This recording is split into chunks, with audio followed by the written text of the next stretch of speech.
Death Stranding is an incredible game. Kojima created a world where you can step away from violence and chaos and instead help rebuild the broken world by meeting people and sharing knowledge and technology. While critics praised the idea and style for the game, some found the concept to be tedious, including most of the players. There was no intense action or flashy combat, which is not something Hideo Kojima is known for, especially if your first game was Metal Gear Rising. But what makes Death Stranding unique? Well, it's the story, the atmosphere, and acting! All of that combines into a very captivating experience questioning the life and death itself. Today I decided to go on a little delivery trip myself and find out why Death Stranding stands out and how Kojima yet again predicted the real events of the real world. Now, to tackle the first question you might have, is Death Stranding a walking simulator? Yes it is. The game was literally inspired by a Japanese delivery company. But it's the depth of the game mechanics that makes Death Stranding more intriguing and entertaining. And yes, it wouldn't be a Kojima game if it wouldn't have a little bit of gameplay in between cutscenes. But to be fair, this game actually doesn't have as much cutscenes as you think, despite the fact that Kojima still holds the longest cutscene in gaming history. The game starts with a little speech that depicts the main theme of the game and the beautiful cutscene showing us landscapes of the grey abandoned world traversed by a protagonist of the game, Sam Porter Bridges. As the storm approaches Sam, he rapidly runs to hide in a cave where he meets another porter named Fragile who starts to lure dump on the player. A cryptobite a day keeps the timefall away. Cryobites? Timefalls let up. Timefall? You have dooms, like me. Dooms? Is it running off of our DNA now? Death Stranding throws the player in this world with barely any exposition, encouraging you to play the game to figure everything out. I mean, do I even have to explain anything when one of the characters says, Look, Sam, do as I ask, and I promise it will all make sense. It's sort of like a detective-style game, where besides the fact that you have to figure out how to save the damsel in distress, you also have to figure out what the hell is going on as a player. But with that comes another problem. Since Kojima doesn't like to limit himself when sharing details about his games, the intro is 3 hours long. Yeah, 3 hours, talking about getting to the point ASAP before people lose interest. 3 hours is way past the regular introduction time, let alone a refund. In case of a movie, pretty good. In case of a video game, a little bit too long. But that's what Kojima is aiming for in his game, for the cinematic feel. The unique game directing style comes from the fact that Kojima likes making his video games like it's a movie. And as a person who hasn't played Metal Gear Solid games before, I've found it pretty cool since I'm a huge story game fan. A lot of people also complain that the story progression in the game is a little bit inconsistent. I mean, imagine, you have a chapter 5, right, that has like 30 missions and 5 cutscenes, and then you have chapter 6, 7, and 9, which only have 10 missions and like 2 hours of cutscenes. A little bit confusing, considering the fact that Kojima is like, hey, check this shit out, and doesn't explain anything. So to not waste too much time, let me quickly summarize the basics of the game. In this version of our world, before going to hell or heaven, you visit the beach. Some years ago, the beach blended with the world of the living, causing all the souls to move to our world and strand around as BTs, or beach things. During that event, an atmosphere got filled with chiralium, a weird time-bending substance originated from the beach that attracts BTs and creates timefalls, a weather event that causes organics to age rapidly as shown on Sam's hair. And its danger of long exposure on this paid actor. People would learn to use chiralium as a storage and transferring technology called chiral network. Yes, they're basically using the ashes of your soul for Wi-Fi. Additionally, some people gain dooms, a special power developed in humans with better beach connection. Dooms let a person interact with BTs and the beach. Dooms also come in different levels. Sam has level 2, which lets him sense BTs. On the other hand, Fragile has level 3, which lets her see BTs and also teleport around by visiting her beach. Because of Death Stranding, people were forced to move deep underground because BTs are made of antimatter, and when antimatter meets irregular matter, a huge explosion happens, known as Void Out, which is exactly what happens by the very end of the prologue.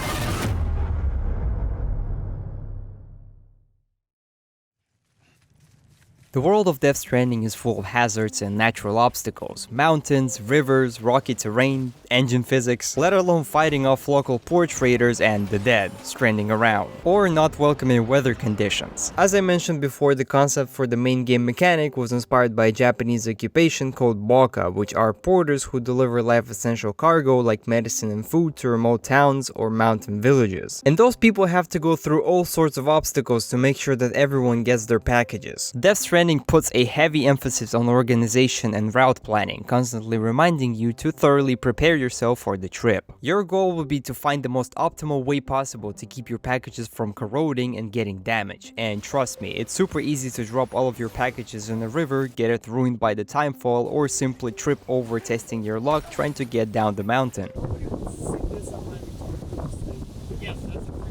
Delivering packages requires tons of patience and common sense. For example, when you start to lose balance and try to stop, Sam would not completely stop once you pull the joystick and move forward with the momentum. I personally haven't had that many critical falls or accidents happen to me because, if the game tells me to slow down, I will slow down, bro. I'm not in a rush. Sam starts with a carrying capacity of 120 kilograms, but in reality it's around 40 before you start feeling your weight. You can carry 120, but that will significantly slow you down and create constant imbalance. Which is another thing to talk about. The game very strongly emphasizes on organization. Even with a slight overweight, a properly distributed cargo will save you a lot of time and a lot of tripping. At the start of the game, you're not yet open for bridges and other structures, so ladders and ropes become your #1 pick for every trip. In my playthrough, I mostly never use them, but sometimes even half a ladder can be a lifesaver. In your first mission, you have to get a body to an incinerator surrounded by rows of mountains that will require a ladder and a rope. Or a river, for example. Sometimes there's no way around but to walk across, so a ladder can save you tons of time. You do unlock things like prosthetic skeletons and vehicles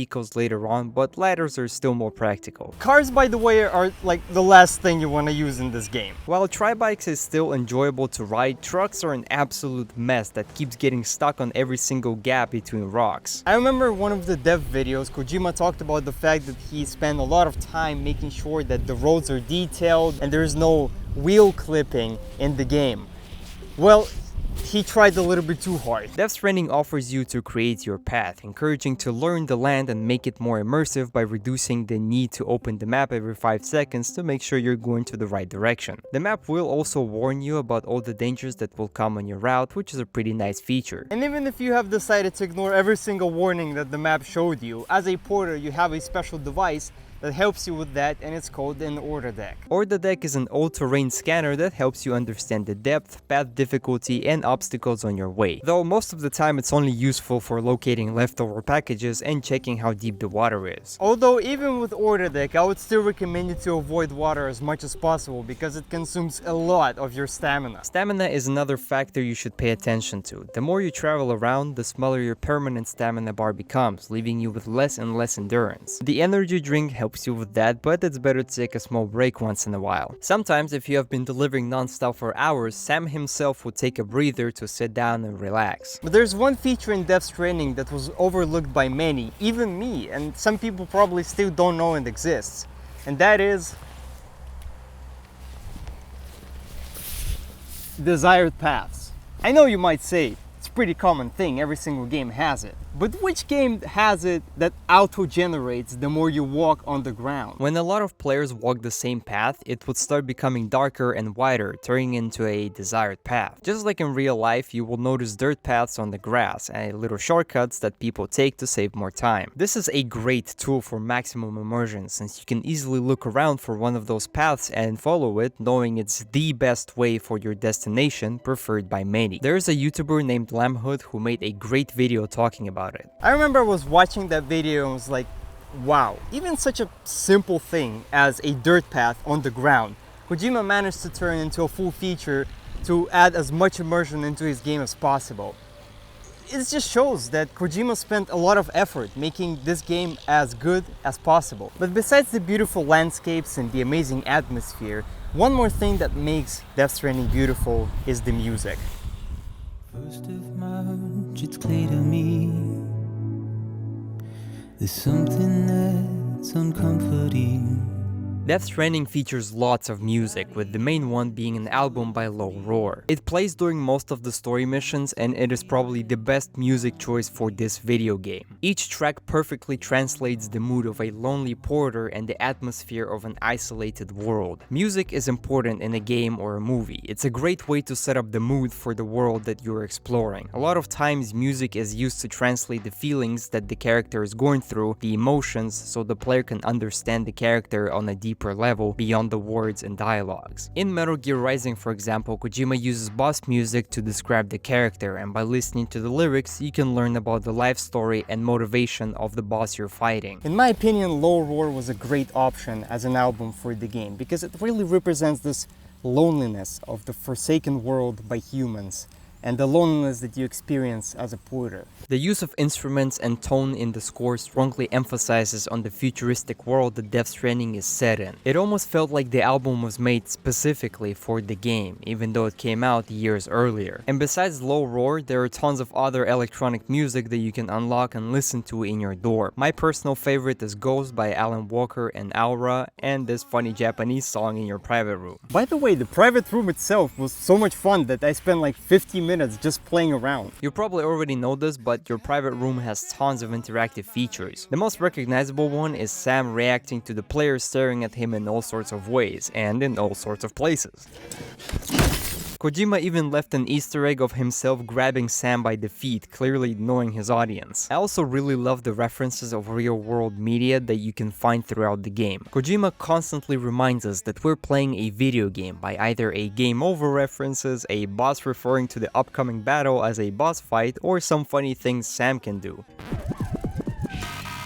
Even the briefing to our main mission at the beginning of the game is made in a retro game style. One thing to add is that the game felt very balanced when it comes to item progression. Besides the already overwhelming story, there are also a lot of different items and equipment that the game has, like exoskeletons and PMCs. But all of it is unlocked only when the game feels like you need it. The start of the game is pretty simple. You deliver some light packages here and there and pick up some random cargo on your way without bothering much about the land or the distance. But the farther you progress, the harder your path becomes. More mountains, steeper trails, and heavier packages. And right around that time, you unlock an anti-gravity carrier, zip lines, and timefall shelters. But there's one problem that grew over the 5 years of the game's existence, and that is asynchronous multiplayer. You probably already heard this, that Death Stranding has a multiplayer, but not really. Essentially, players can help each other out by either leaving a ladder on the ground, some extra items, or even contributing to the structures like placing an extra charging station for the exoskeletons and vehicles, or a timefall shelter to restore the cargo to its full health. This is a pretty unique way of player interaction since at the core, Death Stranding is a single player game. Seeing a ladder placed across the river or a hologram sign warning you about the dangers ahead makes you feel less lonely, knowing that you aren't alone in this world and it feels a little bit easier. You can even make a call out and the player's structure will call back at you. Unfortunately, this comes with its cons and pros. The con of that is kind of negative impact to the experience. For me, the whole point of the game is figuring out the land, adapting to the environment you're in, and building the safest and optimal path to success with your delivery. 5 years after the game's release, pretty much all the natural obstacles in the game were surpassed by other players, and you're left with an easy mode. Even with desired paths, some people complain that they would appear instantly right after you restore a Cairo network. I'm pretty sure the second game won't have such a problem,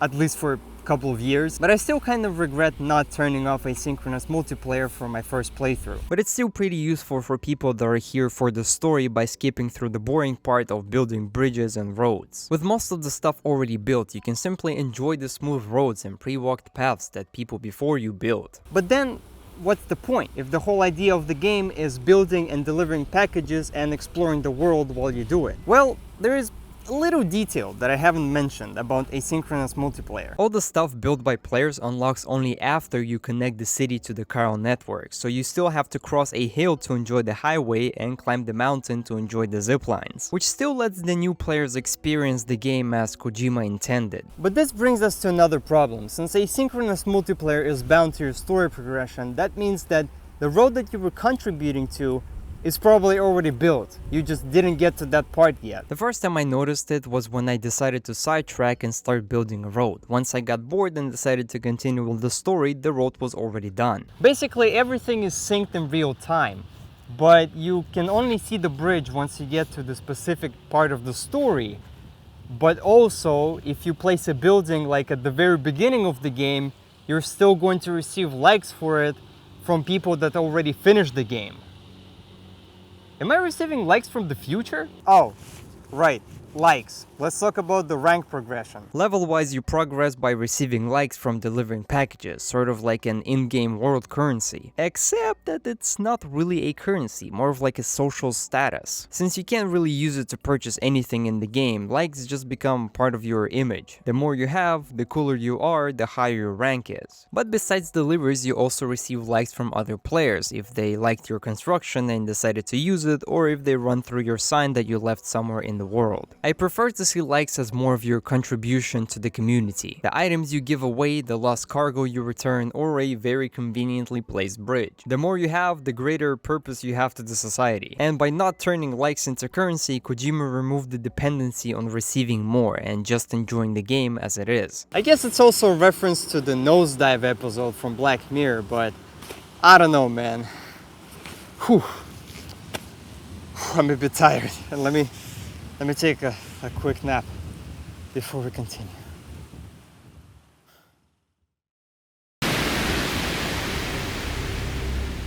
Combat in Death Stranding is not something that Kojima spent too much focus on. Even when you do get into combat, most of the guns are non-lethal. This is due to two things. One, Death Stranding is a game about connections and community. If you kill everything you see, there wouldn't be much to connect with. And two, Kojima generally doesn't encourage killings. In Metal Gear games, which are all about war, he would punish the players for killing soldiers. Like for example, in Metal Gear Solid 3, you have to pass through a river leading to the boss, filled with everything you killed along the way. And in Death Stranding, it makes much more sense why you shouldn't be violent against enemies, because if you kill one, a BT might stumble upon the body and cause a void out. Because of that, you pretty much only have two enemies, which are mules and BTs.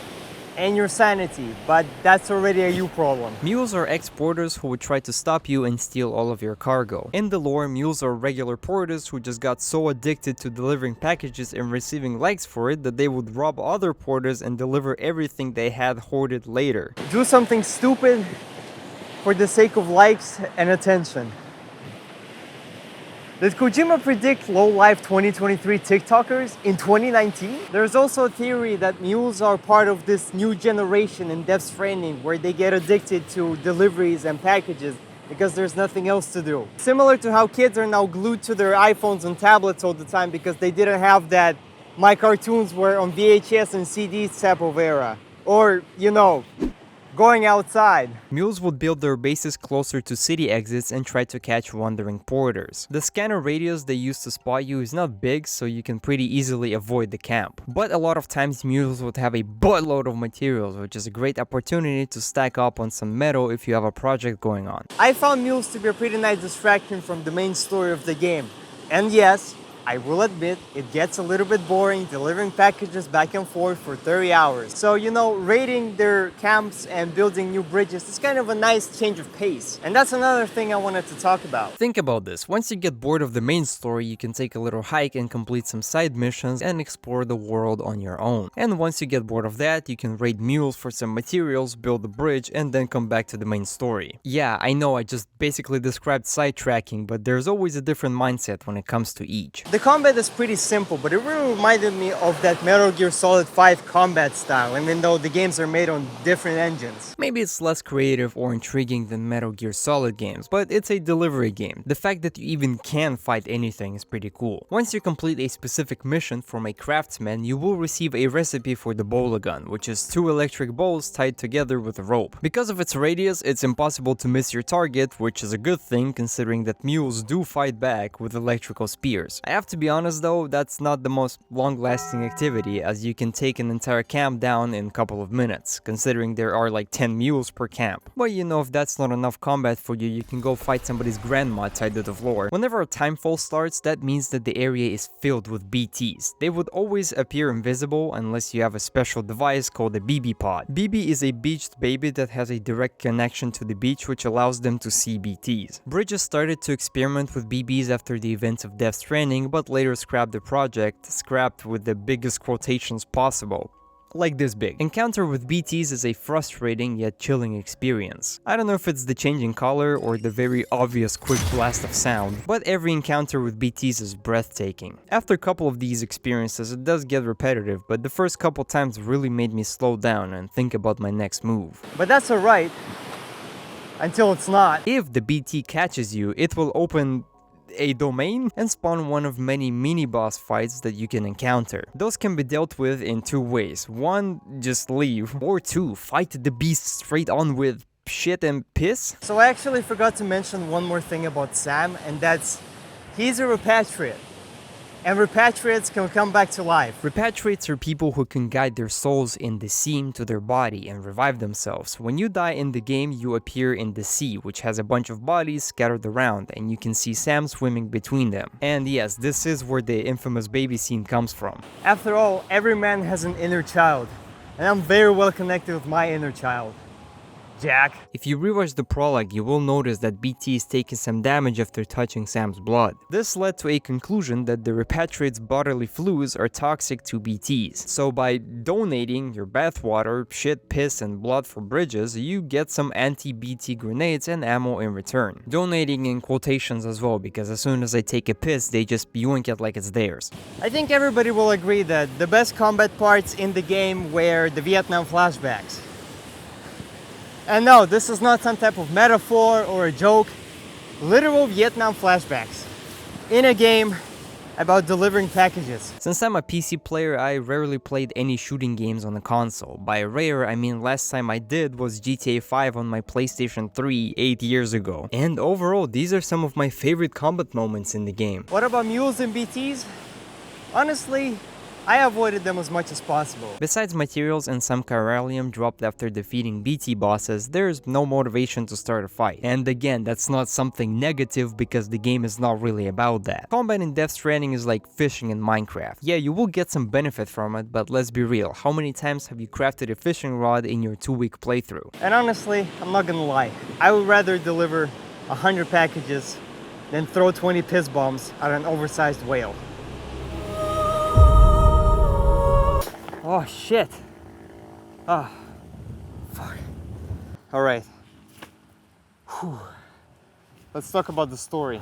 After the prologue, we're awoken by the guy named Deadman. He quickly explains to us what is going on and tasks us with delivering a special medication to... I need you to bring the president some morphine. What president? The President of the United fucking States of America. Who do you think I was talking about? The president turned out to be Bridget Strand, who is also Sam's mother. Kind of. Unfortunately, her situation got pretty bad, so in her last breath, she explains to Sam that he has to connect America back together again. Sam delivers the body to the incinerator and meets up with Die Hardman. In this meeting, we learn that Sam has a sister, Samantha America Strand, also known as Amelie, and he haven't talked to her in the last 20 years.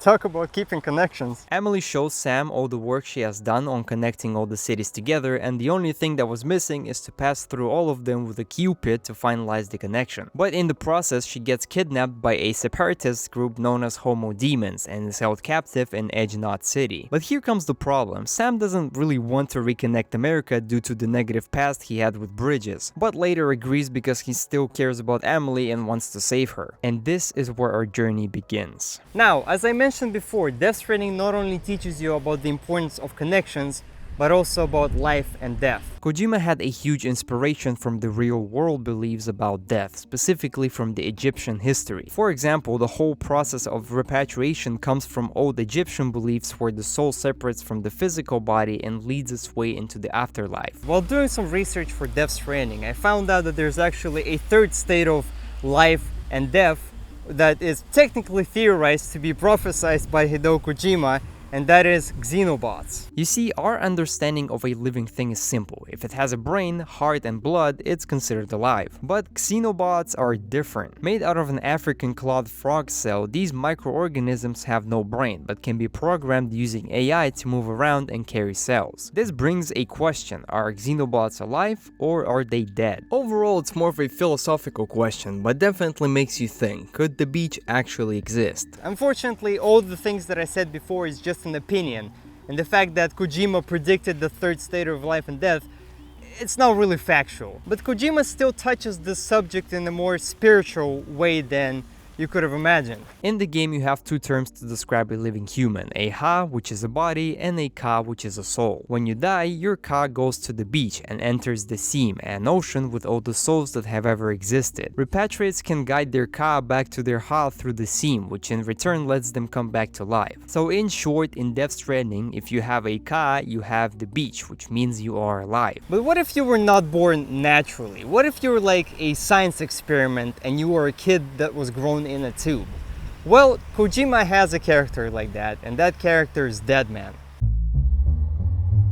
Deadman is a death scientist we meet after the prologue. He is an artificial human grown in a tube, but during the procedure most of his organs were damaged, so the doctors had to find some donors to keep him alive, thus all the scars. But here's where it becomes interesting. Deadman doesn't have the beach, or at least that's what he thinks. Since he was grown artificially, it makes him unnatural to the world, something that shouldn't exist, a fact that fueled his desire to study the dead and their connection to the beach. Now the question is Deadman alive or is he dead? According to our thinking in our real world, Deadman is alive because, well, Deadman has a brain, a heart, and all the organs, and, well, motherfucker is moving. But according to Death Stranding, Deadman is technically dead because, well, he wasn't born naturally, which means that he technically doesn't have a soul, which means that he doesn't have the beach. Therefore, Kojima says that Deadman is dead. There's also another thing that I found pretty interesting about Deadman, and it's the fact that he doesn't have feelings or sympathy towards others. Like when he shares a very heartbreaking moment to the player about Sam's tragic loss during a void out that took the life of his wife and a kid like it's some lab report. This actually reminded me a lot of that one Supernatural episode where Sam lost a soul and purposely let Dean turn into a vampire to seek where the nest is instead of trying to help. Some people do question this apathetic behavior from Deadman, but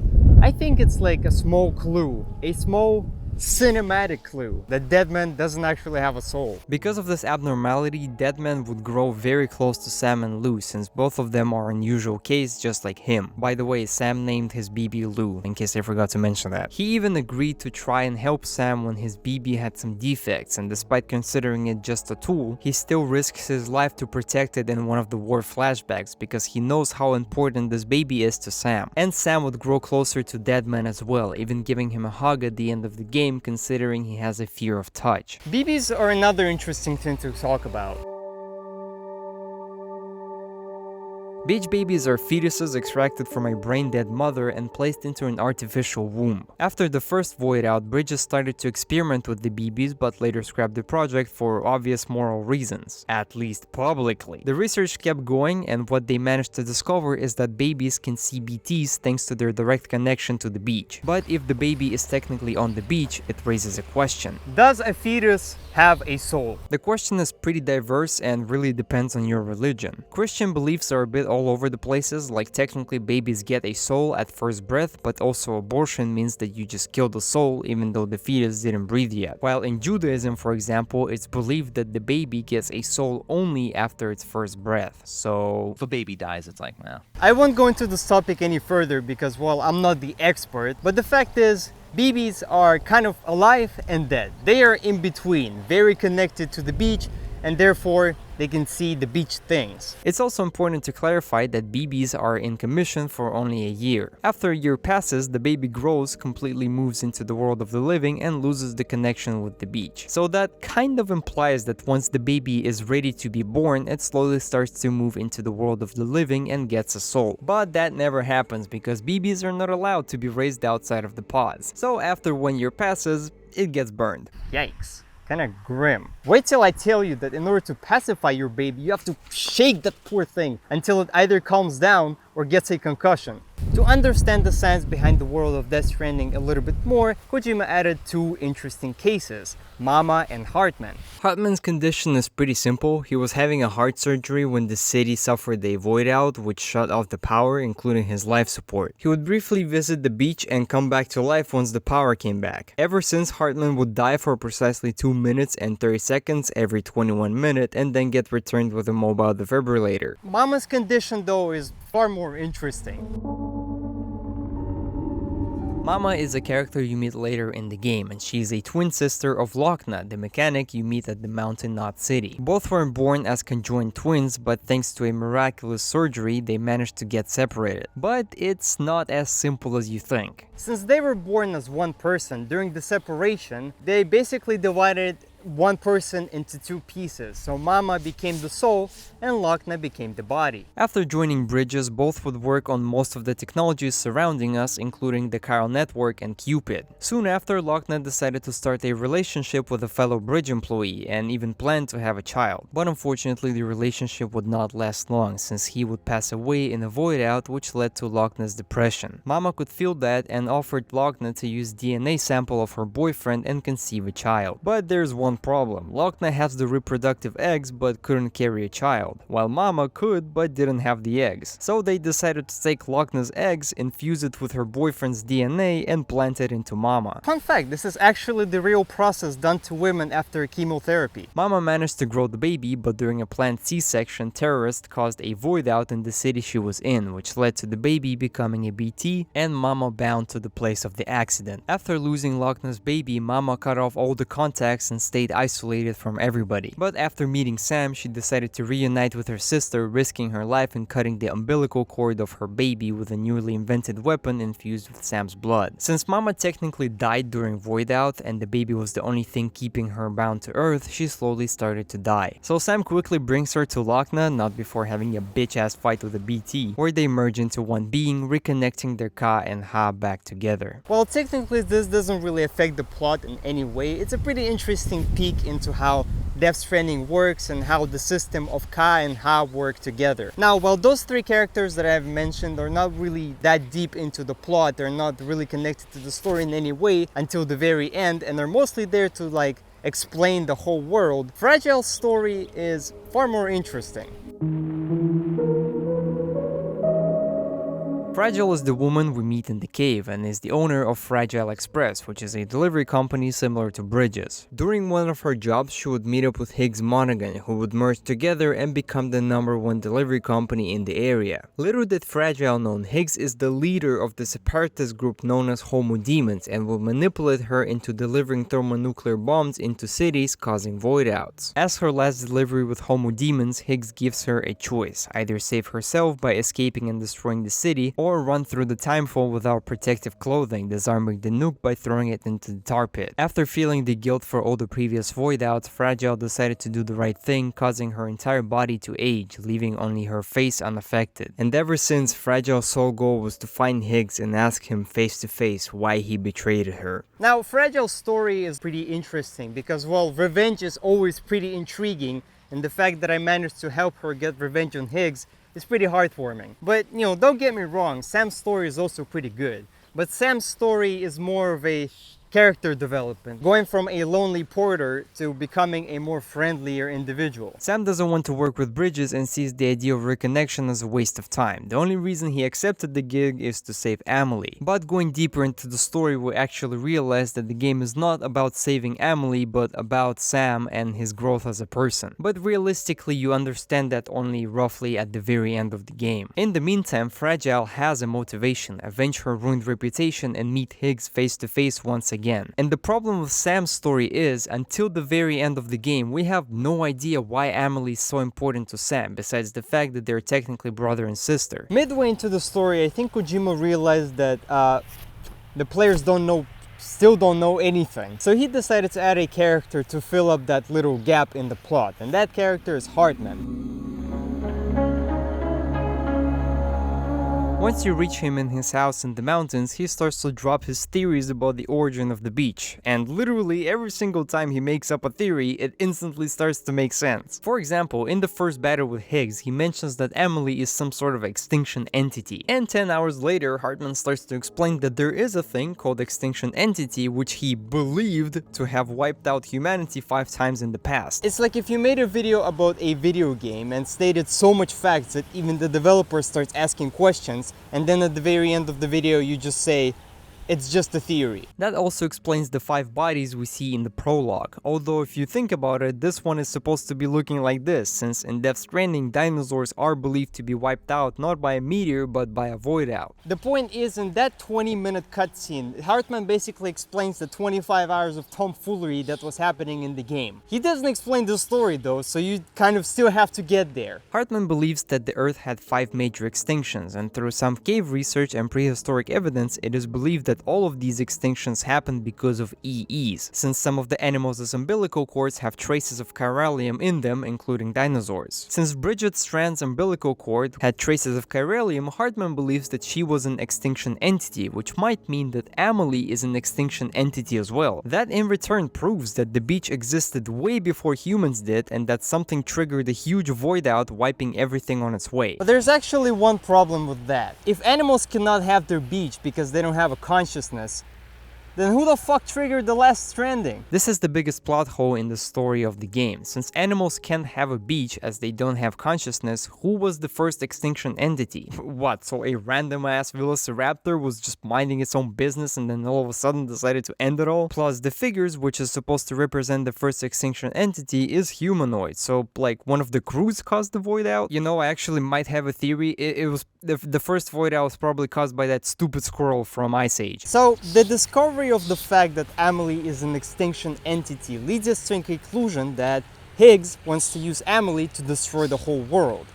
But why? Well, turns out because of Amelie. To understand Higgs' motivation, I have to spoil the end of the game, so spoilers ahead. In my defense, you had more than enough time to play the game. In the end, we learned that Amelie is the 6th extinction entity and is also the leader of Homo Demens, not Higgs. Higgs used to be a regular porter just like Sam, working closely with Fragile Express. When he met Amelie for the first time and found out about her true nature, he decided to help her and started creating void outs all over America and also trapped her in Edge Knot City. This led to Amelie manipulating Sam into reconnecting everyone to the chiral network, which would connect all the beaches to Amelie's, giving her enough energy to cause the void out big enough to destroy the Earth. Or at least just America, because, you know. To make it a bit easier, she promoted Higgs to moderator by bumping up his dooms level, and here we also find out that dooms were actually given to people by Amelie. Higgs and Sam are two sides of the same coin. The same coin is being manipulated by Amelie.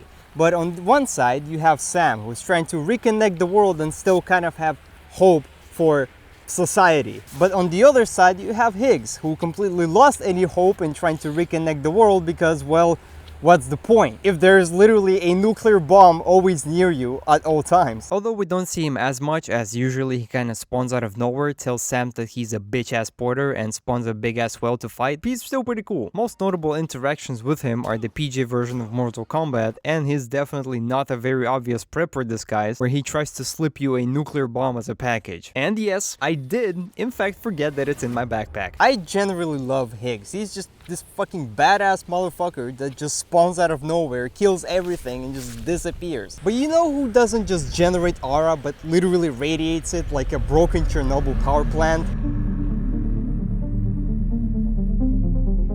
Cliff Unger is a little bit hard to explain without spoilers, or even with spoilers, but at this point who cares. Cliff was an ex-soldier before Death Stranding. Sometime after his missions, he met Lisa Bridges and both fell in love. Eventually they would conceive a baby, but after an accident both got involved in, Lisa would be rendered as brain dead. This forced Cliff to ask Bridges for help in hopes to at least save the baby. Little did he know, Bridges had completely different plans for the baby, which he was told by his war friend Die Hardman. But the escape was not successful, as he would get caught by Bridget and get shot in the heart. Ever since, Cliff would roam the beach as a ghost, trying to look for his lost BB. Cliff would appear only during the war beach fights, and he would summon tar soldiers to follow Sam around. Since those are beach enemies, the only way to fight back is by using the blood-powered guns you can find around. And I honestly don't care much about the fight because, let's be real, Cliff looks kinda goofy during combat. But his appearance in cutscenes, that motherfucker's slick. And you've probably already guessed why Cliff is trying to steal BB from Sam, because that's his BB. At least that's what he thinks. Except that he's not, because turns out that this cutscene, in this specific cutscene right here,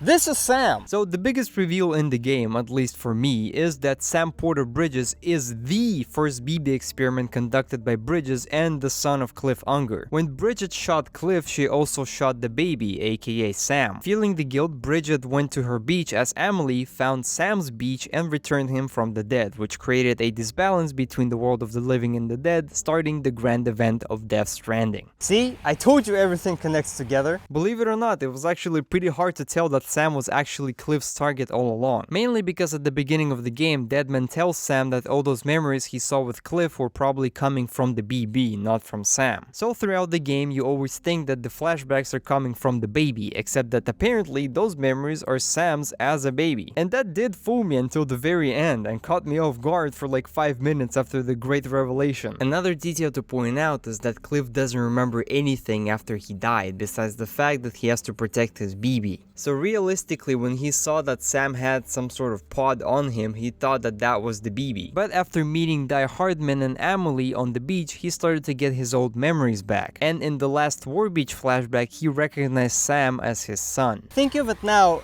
I haven't talked about Die Hardman too much, but there is actually a reason. As much as he's kind of a core element in the story, he doesn't really appear that much as other characters do. Technically, he did figure out that Amelie's not Bridget's daughter due to her uterine cancer, and he did try to help Cliff escape with the baby. Quotes, tried. But even so, Hartman already revealed Amelie's true nature early on. Die Hardman was just there to confirm the so-called theory with facts. I will admit though, his confession speech to Sam at the very end of the game is one of the peak wholesome moments, and I love this part very much. But honestly, I felt more emotionally connected to Deadman rather than Die Hardman. Also, his nickname Die Hardman, he's nicknamed that because he can't die. In every single war situation, somebody saved him and he was basically just lucky to be alive.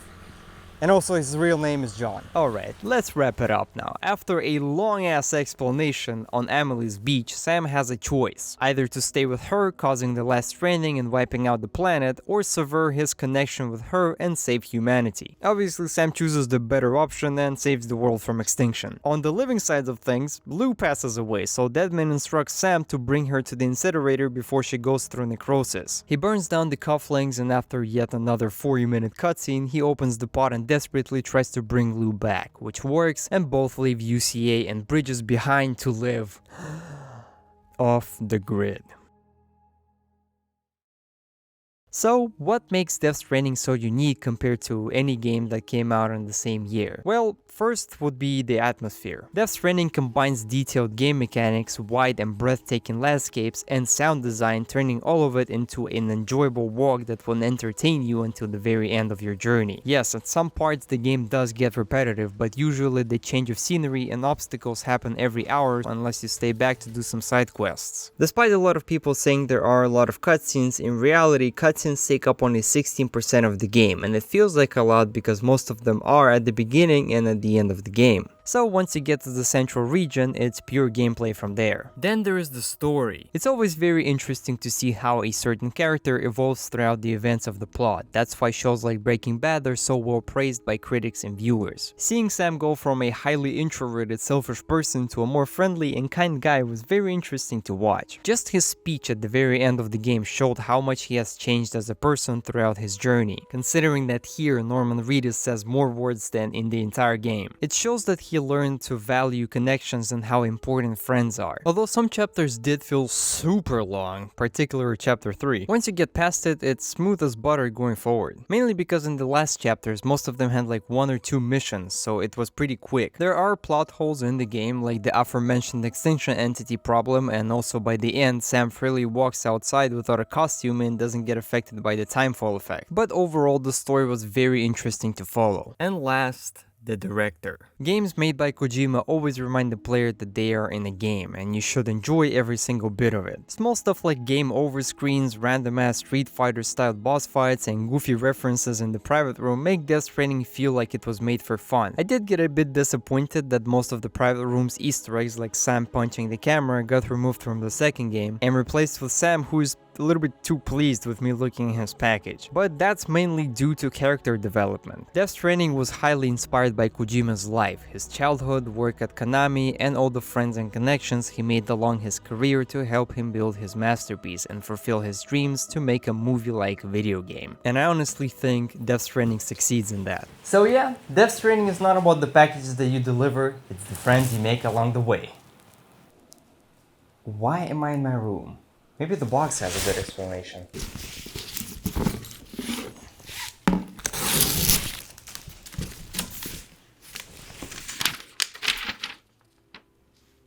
Oh my god, I'm Big Boss.